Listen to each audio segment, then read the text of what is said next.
Good morning, everyone. We call this hearing of the Committee on Agriculture and Food, joined with the Committee on Finance and Trade, Commerce and Entrepreneurship. Uh, this is a continuation of the first one, which we had last Wednesday, August 28, 2019, here in the Senate. The agenda is to tackle several resolutions.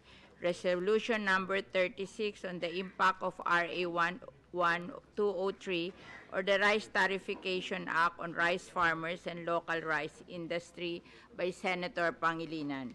Resolution number 39 on the implementation of RA 11203 or the RCEF law in the light of the need to closely monitor its implementation by the designated government agencies, since rice is a very important and sensitive commodity for every Filipino, and to ensure that the funds are allocated for the purpose actually intended by Senator Villar. Resolution number 57, the impact of liberalization of rice importation, exportation, and trade on the production and farm gate price of palay and retail price of rice, with the end in view of protecting the interests and welfare of the Filipino rice farmers and consumers by Senator Recto. Resolution number 63, the reported slow and ineffective implementation of RA 1203, leading to the plummeting palay prices and industry-wide losses, gravely affecting our local agricultural sector and farming communities by Senator De Lima. Resolution number 70, the status and progress of RA 11203, particularly with respect to its impact on rice farmer and agricultural sector, to ensure the protection of our domestic producer and agricultural sector by Senator Hontiveros, and the privileged speech of Senator Pangilinan entitled Rice Tariffication, delivered on August 13, 2019. We wish to acknowledge the following. We have here Senator Pangilinan, and of course, our other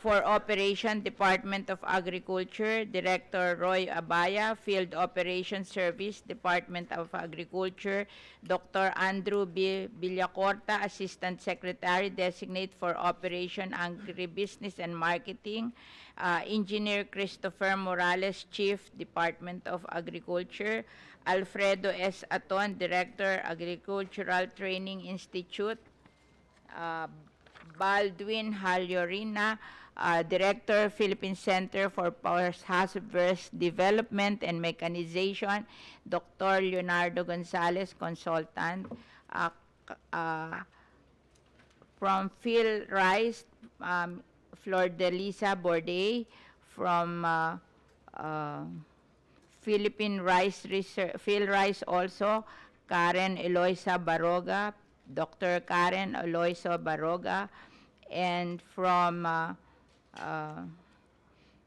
NEDA, Chief Economic Development Specialist, Mr. Leonard Guevara; ASEC Mercedita Sombilia; and Ms. Grace Lapurga, Economic Development Specialist too. From the Department, DBM Director Christina Clasara and Ms. Loida Wi; and from Department of Finance, ASEC Soledad Cruz and ASEC Tony Lambino; from Land Bank, Ms. Cecilia Borromeo; from DBP, Ms. Ralian Verdadero; and from NFA, Administrator Judy Carol Dansal; from NIA, Acting Department Manager Delcy Reveliame; and from Bureau of Customs, Attorney Edward James Dibuco, Deputy Commissioner; and Eves Dector Carcedo and Antonio Meliton Pascual. From DTI, ASEC Anclair Cabuchan, Assistant Secretary, and Director Domingo Tolentino, Director of Consumer Group Protection. And from Philippine Competition Commission, Attorney Cristina Facondes and Attorney Ken Tarnate. And from League of Cities of the Philippines, Sigfrey Gonzalez. And from the Federation of Free Farmers, Chairman of the Board, Leonardo Montemayor, Samahang Industriya ng Agrikultura, President Engineer Rosendo So, National Confederation of Irrigators Association, National President Silvestro Bonto, and National Board Treasurer Dante Lasatin. From the Grains Retailers Confederation, PRO Orlando Manuntag, National Convener Bantay Bigas Ignacio Ortiz, and Catarina Estavillo. From Alyansa ng Industriyang Bigas, Vic Katapang, Chairman Emeritus ng Kilusang Magbubukid ng Pilipinas, Mr. Rafael Mariano, Executive Director, Centro Saka, Romeo Roy Andoyan, and National Rice Farmers Council, Jaime Tadeo, Alyansang Agrikultura, Ernesto Ordonez, and Convener National Movement for Food Sovereignty, Arce Gupo. Okay. And Kabapa, Ms. Trinidad Domingo, PICAF Engineer Ariober Rico, NFA Employees Association, Maximo Torda, DOF Director Angelica Sarmiento, and Nia Zar Sulaik. Okay. And from SINAG, Jason Kang Inglet, and Nueva Ecija Rice Miller Association, Rowena Sadicon. Okay.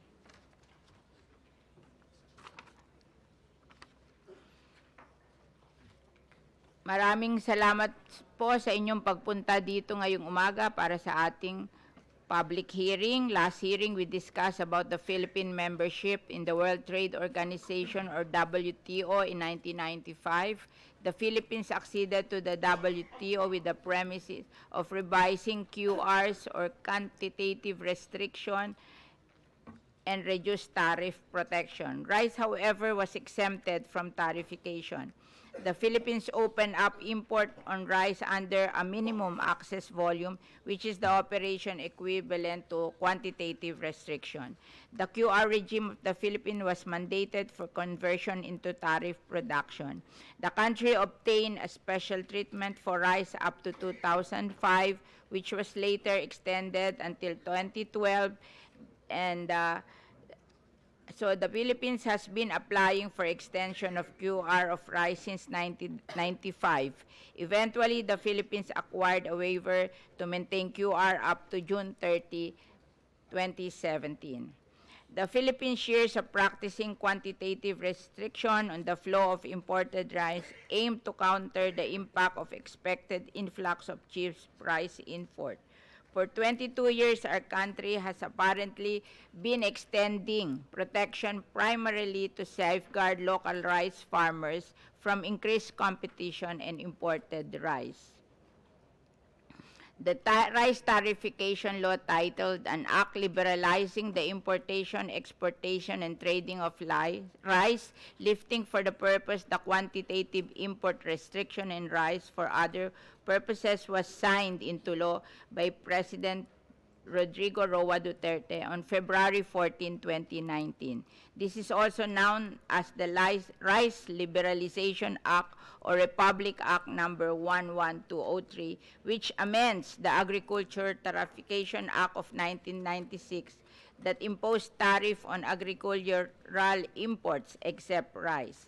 Primarily, the law aims to lift the quantitative restriction on rice import and replace it with the general tariff. The Agricultural Tariffication Act of 1996 served as the Philippine government's compliance to our obligation to the WTO, lifting QRs and imposing tariff on agricultural products. The law aims to protect local farmers from the entry of more imported rice in the country through imposition of 35% tariff on rice coming from member countries of the ASEAN, like Thailand and Vietnam. For non-ASEAN countries, 40% tariff is imposed if imports are below the 350,000 metric tons minimum access volume, and 180% if imports are from non-ASEAN countries and above the 350,000 metric tons. The law created the Rice Competitiveness Enhancement Fund from the collective tariffs, which will be used to make our rice farmer competitive by providing inbred seeds that can produce palay from 4 metric tons to 6 metric tons per hectares, and machineries that can lower production costs from 460 to 120, and loans to farmers from the Land Bank and the Development Bank of the Philippines, and extension services by PhilMec, PhilRice, Agricultural Training Institute, and TESDA. In this hearing, we will focus on the Rice Competitiveness Enhancement Fund. How will the rice industry roadmap of the Department of Agriculture, together with relevant agencies, spell out the critical intervention as provided for by the law to put in place to assist small farmers, especially those that will be most affected by tariffication? The the Rice Competitiveness Enhancement Fund has specified where the fund will be used. 5 billion or 50% for PhilMec for rice machineries, 3 billion or 30% for PhilRice for inbred seed production, 1 billion or 10% credit to be administered by Land Bank and DBP, and 1B or 10% for extension program where PhilMec, PhilRice, and ATI to train the trainers, and 700 million to TESDA to conduct farmers' feed school. The DA's regular budget includes expenditures on production support services, research and development, extension support and education, irrigation network, agri-fishery, and equipment and facilities. We have identified 947 municipalities and cities in 54 provinces and covering a total land area of 1,698,683 hectares planted with rice. The coverage is for at least 100 hectares and more per LGU. Since there are now 2 programs on rice, there will be the Rice Competitiveness Enhancement Fund, which we said we will use for mechanization, for inbred seed production, credit to be administered by Land Bank and DBP, and extension program. So I guess we have to revise the use of the rice program of DA, the regular rice program of DA, because there are 2 funds already, one for the regular rice program and one for the Rice Competitiveness Enhancement Fund. So the Rice Competitiveness Enhancement Fund does not cover disaster. So I guess the regular rice program of DA should cover disaster. It's not provided for in the Rice Competitiveness Enhancement Fund that we will cover disaster. And another one is hybrid seeds. We will teach the farmer how to produce the inbred seeds, because that will be more beneficial in the long run. So if you want to use hybrid seed, then you have to provide it in your regular rice fund. And we don't, the Rice Competitiveness Enhancement Fund does not provide for fertilizer and other inputs. So if you want to include fertilizer and other inputs, you have to use your regular rice program. And of course, if you want to help in providing other machineries and small irrigation to support the Rice Competitiveness Enhancement Fund, then you have, you can provide it. But I guess what will be removed would be the extension, support, and education, because we are providing a lot of fund for extension, support, and education. Because we cannot expect the farmer to mechanize or to learn how to produce inbred seed without education and extension programs. So we are identifying the schools where we can teach the training, the trainers, and then and the farmer feed school where the trainers will teach so that we can reach the farmers. So we have here a list of schools. We have identified schools.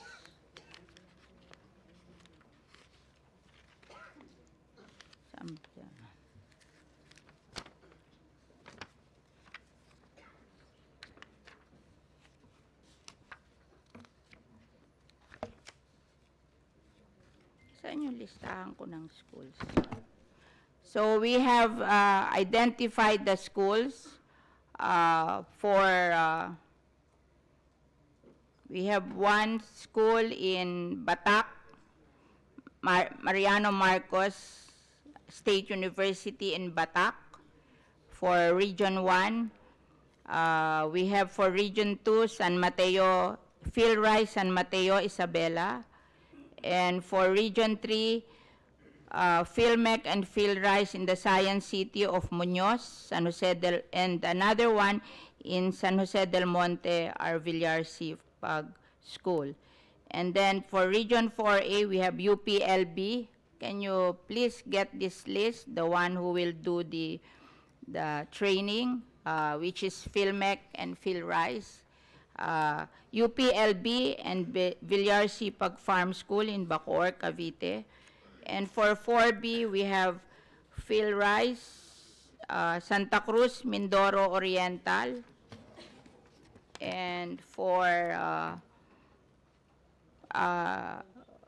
Bicol, we have PhilMec, Pili, Camarines Sur, and PhilRice, Ligao, Albay. Okay, for the Visayas, we have the Villar Farm School, San Miguel, Iloilo, and PhilRice, Murcia, Negros Occidental. And for Eastern Visayas, I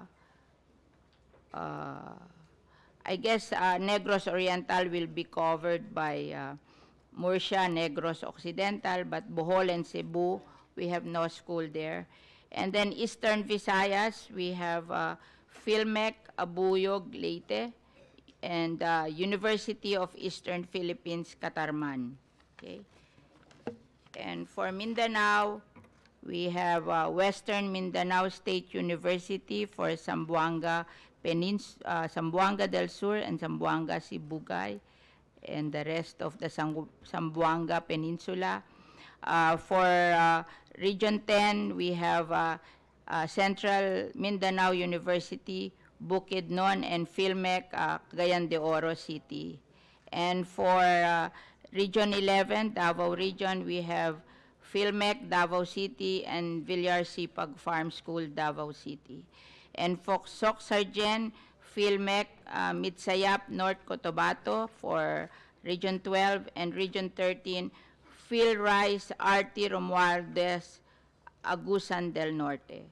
So there is a total school of 21 school, and we will add here, if ATI can produce their list of schools, we will add here the schools of ATI.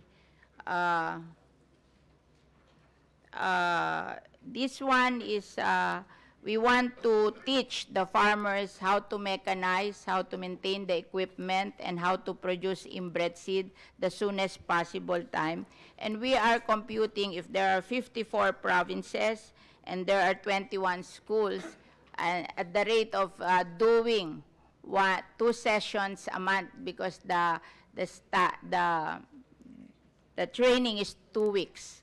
So we can do it in 2.5 months. 2.5 months. I would like to state in this hearing that the Villar Sipag Farm School does not depend on any government agencies. We are operating this so that we will make sure that we have 4 schools, one in Bulacan covering Central and Northern Luzon and Car, and one in Bacoor covering NCR, Southern Luzon and Bicol region, and another one in Iloilo, San Miguel, Iloilo, to cover Region 6 or the Visayas, and another one in Davao City to cover Mindanao. But this is from our foundation. We are not relying on any government institution to support us. We are just asking them to teach, the government institution to teach in our farm school so we can reach many people as soon as possible. Because they might think that I encourage farm school because I want to be accredited with TESDA and earn from TESDA. We don't get accredited with TESDA. We just train the trainers. So, and we use the facilities of our farm school to train the trainers, but we do not earn anything from this. Okay, I just want to make that statement clear. Okay? So, ito ba? Bago to? Ito, bago to? Okay. Is this new one? Natawag na. Okay. So, we go on with our hearing.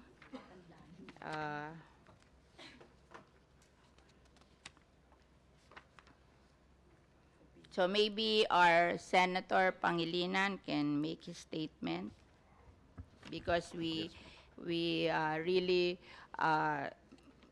scheduled this hearing for him. So we would want to hear from Senator Pangilinan. Thank you, ma'am. Madam Chairman, maraming salamat po. Magandang umaga po sa kanilang lahat. Hindi ho ako nakapag-attend ng unang hearing at tayo po ay humihingi ng paumanhin. Yeah. Dahil last August 28, meron po tayong pressing and urgent family commitment na kinakailangan po nating tugunan. Kaya namang nais pong nating pasalamatan si Senator Villar para sa pag-schedule ng pangalawang hearing na ito. Tayo po ay nag-deliver nung isang privilege speech nung nakaraang linggo, 2 weeks ago. At pinag-aralan natin bago ng hearing na ito, yung naging minutes at transcripts nung huling at unang hearing nung August 28. Yung August 28 hearing delved into the history of the rice tariffication law, its ongoing implementation, especially of its safety net provisions, and other proposed solutions to keep our farmers afloat, alive, and eventually for our farmers to thrive. Magandang nabanggit ni Secretary Dar, wala nga pala si Secretary Dar ngayon. Secretary Dar went to what you call that? Nueva Ecija to launch yung SURE program wherein they are giving a 15,000 peso loan for every family affected by rice tariffication at no interest rate payable and no interest payable in 8 years. So they are launching that program in Nueva Ecija, which is the biggest rice producing province in the Philippines. Okay.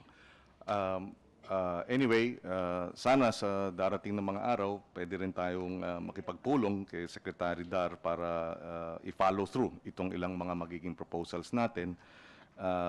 Maganda yung sinabi niya nung unang hearing na ang kanyang vision ay dumoble ang dagdag na sasahurin o kikitain ng ating mga magsasaka. Sinabi ba niya yun? Sinabi ba niya kailan? In 5 years' time. No? Napakahalaga nun dahil sa ibang bansa, Vietnam, China, Thailand, ang benchmark ng lahat ng kanilang mga intervention ay kung nadadagdagan ba ang kinikita o kaya sinasahod ng mga magsasaka. Dahil kung bilyon nga ang ginagastos natin sa mga iba't ibang mga programa, ngunit hindi naman dumadagdag ang napupunta sa bulsa ng ating mga magsasaka, anong saysay nung lahat ng mga suporta. That our farmers fare well, especially in their livelihood, is my own personal advocacy in these policy discussions. The impact of the rice tariffication law on our farmers stresses the urgency of this focus on their plight. How urgent is it for our farmers? Nabanggit ko to sa ating privilege speech, uulitin lang po natin. The country produces about 20 million metric tons of palay annually. Multiply each ton, 20 million tons yun by 1,000, which is therefore the number of kilos, that would be 20 billion kilos of palay every year.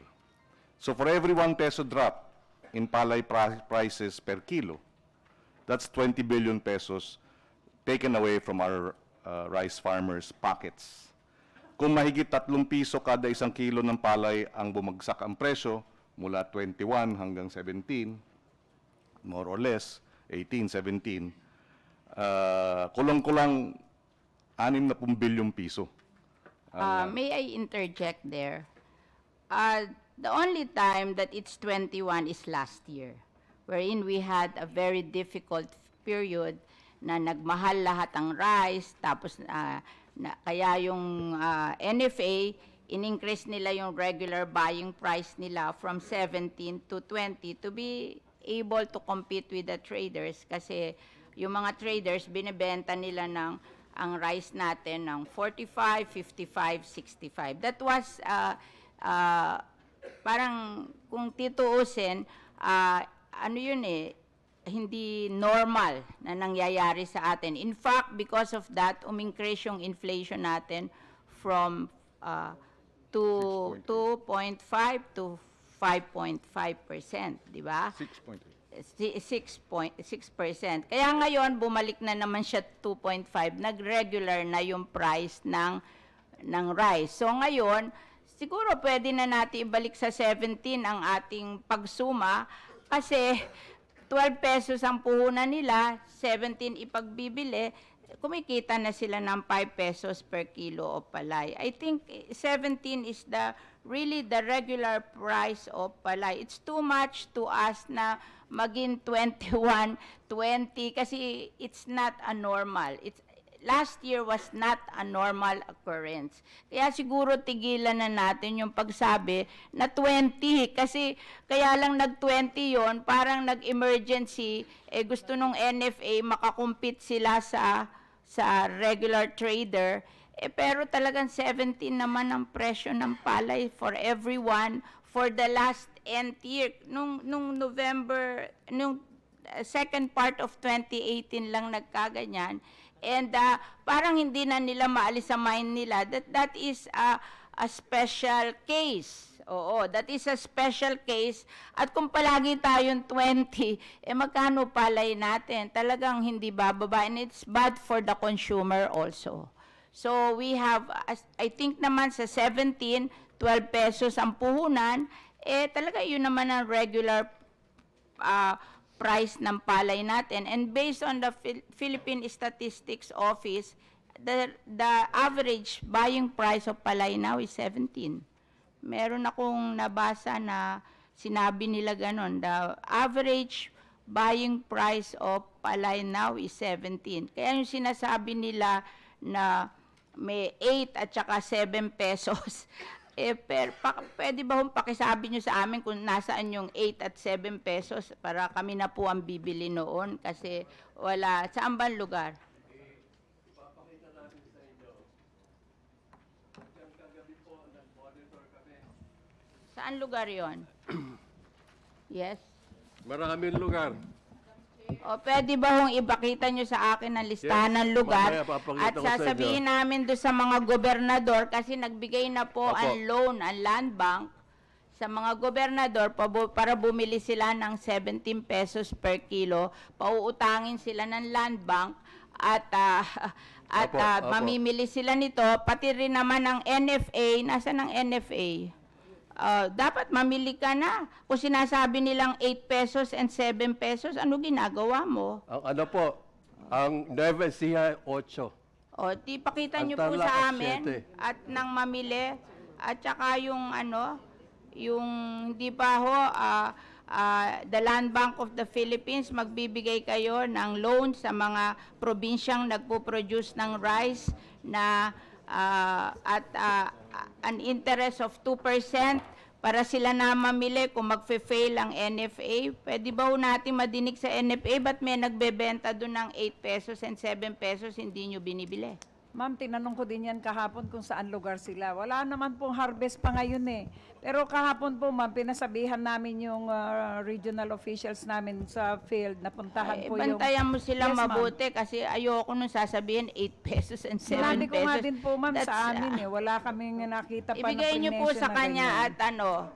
at pabibili namin. Ma'am, kahit hindi po 8 pesos, our monitoring from Central Luzon is that 10 pesos yung Aurora. So, even that is below cost of production. Sabi po ng yung Philippine Statistics Authority, average buying price of palay. Nasaan ang Philippine Statistics Authority?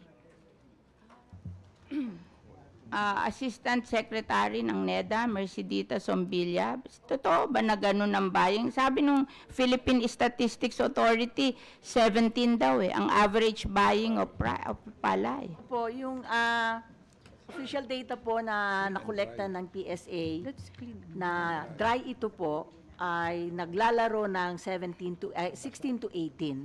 National yan, oo.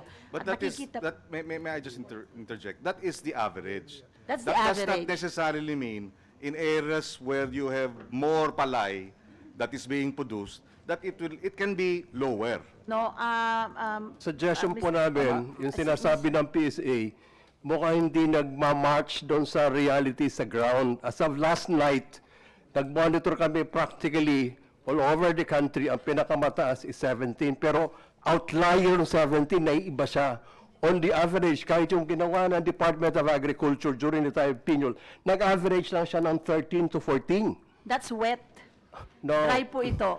No, pero even the wet, for example, mababa na sa, even the dry, ang pinakamataas dyan is only 14 pesos. Kaya ang suggestion ko ganito, pwede ho ba yung PSA mag-review kayo uli dahil naiiba yung monitoring ng mga farmers namin sa ground.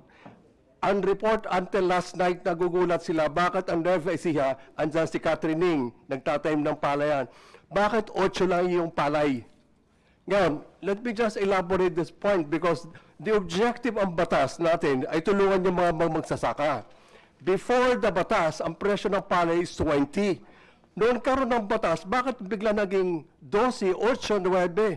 So, pinapahirapan pa natin yung mga magpapalay. That's the average. You have to interview. That's why, ang message namin dito, Madam Chair, kung papayagan po kami, ang suggestion po namin rito, paki-review muna yung data ng PSA kasi malayo doon sa reality. Kailangan nyo mag-review uli. Tutulungan namin kayo kung saan area yung nagreklamo yung mga, andito yung mga leaders namin. That's the first point, ma'am. Gusto ko lang ilinaw. Pangalawa, nagulat kami kung bakit ito naging batas, bakit tumaas ang importation ng rice. Hindi ko alam kung tama yung data na nabasa ko, umabot na sa 2.5.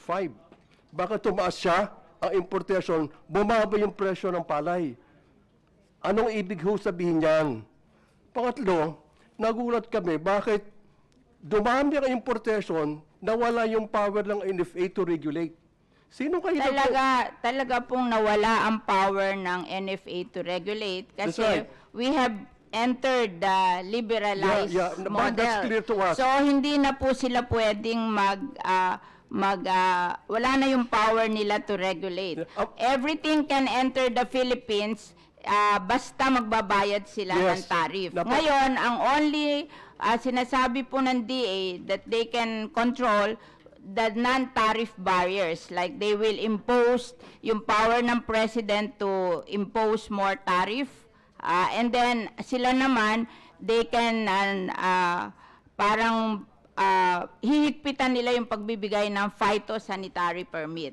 Para kasi kung pag hindi sila nagbigay noon, hindi na makaka-import. So I guess, sabi po ni Secretary Dar, na nagagamitin na nila yon to control the importation of rice. Bakit na yan kung may control? Kasi ganito po yun. Ang pinoproblema. Ma'am. Pero hindi po